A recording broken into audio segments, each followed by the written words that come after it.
Has anybody ever saved their way wealthy? The answer is a resounding no. That is not how the top 1% and the elite get the job done.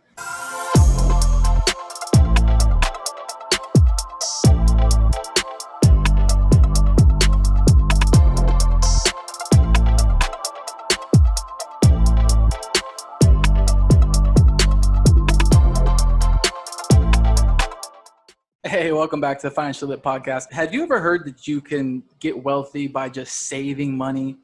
Put a little bit of money away, save it for a rainy day. We're going to accumulate wealth that way, right? A little extra each check, put it, $50 a check, $100 a check, whatever you can afford, 200, maybe 300, a month that you're putting away. Maybe you have some good cash flow. Maybe you have a high paying job. Maybe you're making six figures. Maybe you got 100,000, 120,000 a year, and you're able to put upwards of $1,000 a month away each month, right? And you have a savings, right? Maybe you're able to save $12,000, $15,000, $20,000 a year at that rate, right? And if you do that, will you ever be wealthy? That's the question, right? This is the myth we're trying to bust. Has anybody ever saved their way wealthy? The answer is a resounding no. That is not how the top 1% and the elite get the job done. I'm sorry, it's just not. And a lot of people that might sting, they might have heard this or been taught this, or a fiduciary told them that they need to save for a rainy day. And while that may be true for a lot of circumstances, that is not the way that you get to wealth creation. Should you have 3 months savings on hand liquid for a rainy day? Absolutely yes. But is that savings going to make you wealthy? Is it going to earn enough percent year over year in that high interest savings account that's going to free you and your family financially? It's not. I'm sorry, it's just not. That's not what the wealthy do. We've studied the wealthy. We do this every single day, and we study intently what the money's doing, not what it's saying, but what it's doing, and how it's performing, how they got to where they are today, and how we can reverse engineer that and get as many people as possible bought into that line of thinking via the system we created and the jurisdiction we have to play in. But as you understand what these wealthy are doing, you can shift your mindset and you can go through a paradigm shift in the way that you view finances. Your financial literacy can level up and increase. And what I mean is the wealthy take any means of wealth creation that they have and they use it to acquire assets that cash flow.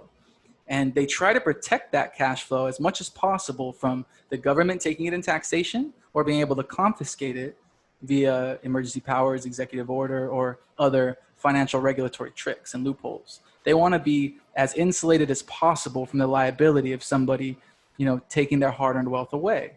Now, they don't do that by simply saving it and putting it in a vehicle where it's going to, have a yield, a return of some sort. I mean, of course they do that, but that's not the means for which the wealth is being created. That's the means to which the wealth is being stored. Now, as they're accumulating a small amount of wealth and storing it that way, the next step is what's key. How do you use the stored wealth as a tool? Because that's all it is. Money's just a tool. You take this tool and you use it to acquire bigger and better tools that produce more cash flow. The tool of money is used to acquire the tool of real estate. The tool of real estate produces cash flow, which allows you to free up your time.